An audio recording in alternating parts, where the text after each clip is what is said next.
So, last week I attended a private event in London hosted by Meta to get hands-on with the upcoming Quest 3. And I'll say right away, it did not disappoint. In this video, I'll go over my Quest 3 hands-on first impressions based on my 40-minute demo, along with giving you 5 features where I feel the Quest 3 has been significantly upgraded over the current Quest 2. So, starting with the release date. The Quest 3 pre-orders are live right now.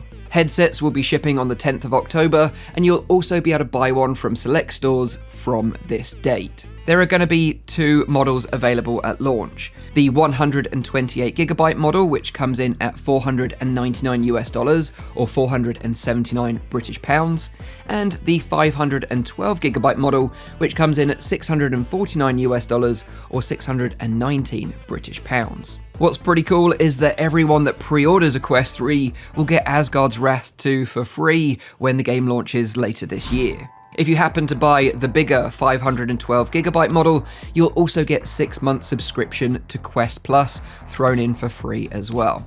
If you're interested in buying a Quest 3, there's a link in the description of this video, which is my affiliate link. If you happen to use this link, it just helps to support the channel. So getting onto the Quest 3 itself, the headset layout is a little bit different from the Quest 2, so let me go over it very quickly. As you can see here, you'll be able to order a blue or orange material head strap and facial interface kit to customize the look of your Quest 3 headset, which personally I think is a really nice touch. Here on the side of the headset, you have a USB-C port for charging, and on the opposite side, you have a 3.5mm headphone jack. On the bottom of the headset, you have a volume rocker, 3 contact points which are used for the charging dock accessory, and a granular IPD adjustment dial which can accommodate an IPD range between 53 and 75mm. The headset features 4 inside-out tracking cameras, 2 on the lower sides and 2 on the front, located in the pill shapes on the left and right. Along with the tracking cameras, these pill shapes also house 2 18 ppd RGB cameras to provide high-quality color pass-through. This pill in the center is where the depth sensor is located to help with depth projection and automatic room mapping. The headset's arms have improved speakers built into them, found in a similar location to the Quest 2. And finally, underneath the USB-C port on the side is the headset power button. Now, let's move on to the really juicy stuff, starting with the headset's performance. The Quest 3 is the first headset on the market to feature a brand new XR2 Gen 2 Qualcomm Snapdragon processor, and this is paired with 8GB of RAM. The Meta team stated that this new processor provides twice the graphical power of the Quest 2, which, to be honest, I was pretty skeptical about before trying it. When putting the headset on for the first time and navigating the menus, I did immediately notice everything in the home environment felt more responsive and snappier, but that's to be expected. It was only when I jumped into my first VR game, which was Red Matter 2, that I really got to experience the significant jump in quality and performance. You see, in this demo, they had a toggle where you could use the thumbstick to switch between the Quest 2 and Quest 3 versions of the game on the fly. And honestly, the difference between the two was astonishing. Red Matter 2 was always a fantastic looking game, but the Quest 3 version had much better textures, way better lighting, and everything looked just so much sharper.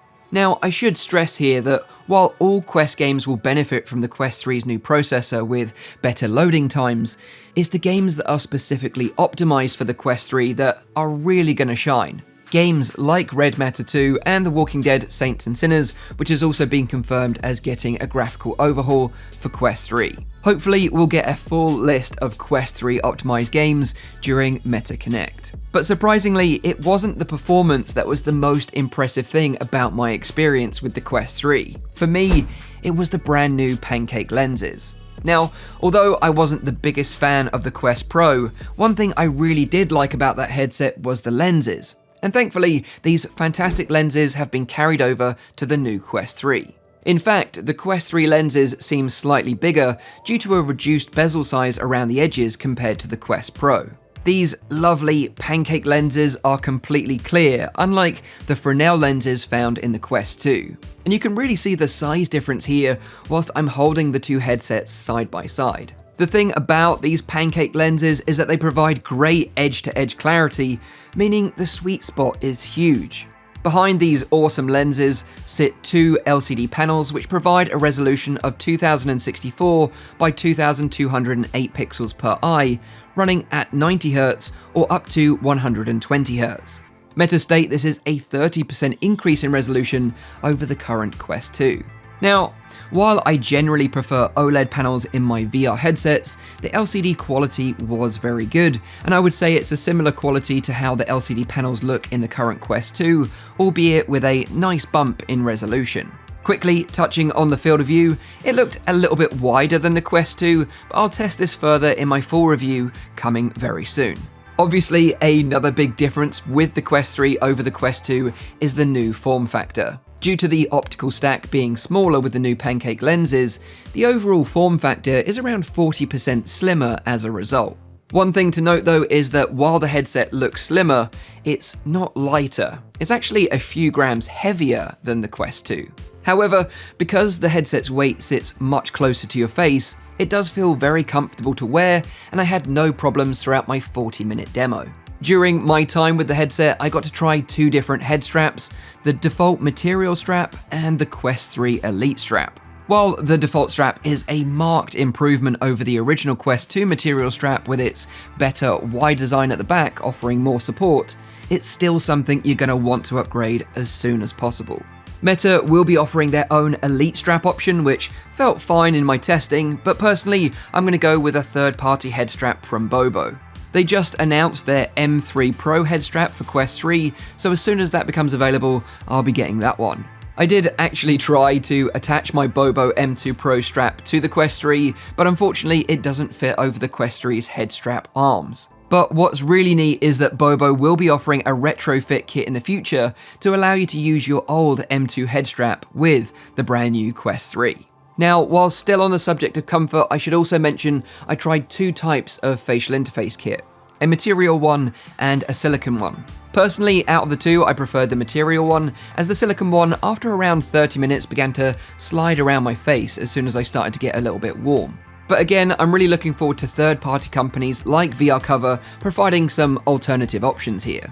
The cool thing about these newly designed facial interfaces is the option to adjust the spacing to accommodate glasses built right into the facial interface. And you can simply do this by adjusting the sides. And in my testing with my own glasses, this feature worked really well. And it's a much sleeker solution than using a glasses spacer that's normally included in the box. Moving on to the brand new Quest 3 controllers, they felt instantly familiar in the hand. They feel lighter than the Quest Pro controllers as they don't have the integrated cameras and rechargeable batteries built into them, but they still feature the new and improved haptic feedback motors. I should also mention that the Quest Pro controllers will be compatible with Quest 3 at launch if you happen to own them. The new controllers feel identical to the Quest 2 controllers in my hands, but the big difference here is that the tracking ring has been removed. The hidden infrared LEDs have been moved from the tracking ring to the controller face itself, along with using hand position data for tracking. And this means that you can bring the controllers much closer together in games without having to worry about the rings colliding. Just like the Quest 2, the new controllers use a single AA battery for power, and I'll be sure to test the controller battery life in my full review. I have to say, I didn't have any issues with controller tracking throughout all of my demos, and I really put them to the test playing the new Assassin's Creed Nexus game, as it involves a lot of jumping, climbing, and swinging the controllers around in combat. I also have to say that I was really skeptical on how good Assassin's Creed Nexus would be, as it seemed Ubisoft were holding back on gameplay trailers, but I'm really happy to report that what I got to play was very promising, and I'm much more optimistic about the game now. Jumping from rooftop to rooftop was really fun, and I even did a leap of faith off a tall building, which felt amazing. Very much looking forward to playing more of this one. And this brings me onto the Quest 3's pass-through and mixed reality mode. The new color cameras are of course a huge improvement over the grainy black and white pass-through cameras found on the Quest 2, with up to 10 times more pixels. And it's even a noticeable increase in quality over the Quest Pro's pass-through with up to 3 times more pixels. I did still see some shimmering effect in the pass-through mode, but it's the best quality pass-through I've seen in a standalone headset so far, and I'm sure it will be improved over time. When it comes to mixed reality content, I tried 2 mixed reality demos. One was First Encounters, and the second was Stranger Things. Now, both of these demos were excellent tech demos, with objects breaking through physical walls, and with the new pass-through, both of the demos looked really good. But I'm still yet to see a killer app to really sell me on the MR functionality of the Quest 3. Meta did privately show us a video of automatic room scanning and boundary setup, which looked awesome, but sadly, we didn't get to experience this for ourselves. Another feature Meta showed us was spatially anchored objects called augments. These are virtual objects that you can place on your walls that can be fixed in place and will be there every time you put the headset on. This could be a virtual radio, a workout reminder, or even a portal to jump straight into Asgard's Wrath 2, for example. Meta did also tease spatially anchored virtual screens for watching movies and TV shows, and even an Xbox Cloud gaming integration, which sounds really interesting, and I'm looking forward to learning more about this during Connect. At the end of the day, this is just the beginning for mixed reality content, and I'm sure with both the Quest 3 and Apple Vision Pro, we'll see a big increase in mixed reality content over the coming year. So overall, I was left very impressed with my short demo experience with the Quest 3. It's a huge improvement over the Quest 2, and even a noticeable improvement over the much more expensive Quest Pro. It kind of feels like when the Quest 2 launched, and it was just so much better than the Quest 1 that I never looked back and used that headset again. And I feel exactly the same way about it now with the Quest 2, and I can't wait to get my hands on the Quest 3 at home so I can see how it handles some high-end PC VR content. While I'm still not 100% convinced on the mixed reality feature, I was beyond impressed with the quality of the VR experience, specifically with the games that were optimized for Quest 3, like the Red Matter 2 demo that I talked about. It really does show that the gap between standalone and PC VR is getting smaller with each generation of headset. Please bear in mind that these are just my first impressions. A full detailed review will be coming to the channel very soon, so make sure you're subscribed so you don't miss that. And let me know what you all think. Does this get you excited for Quest 3? Are you going to pre-order one? And if so, what games are you most excited to play on it? I'd love to know in the comments down below. Leave a cheeky little like if you enjoyed this video and you found it useful. Make sure you're subscribed for all my future VR content. And as always, I'll see you all on the next one. Cheers.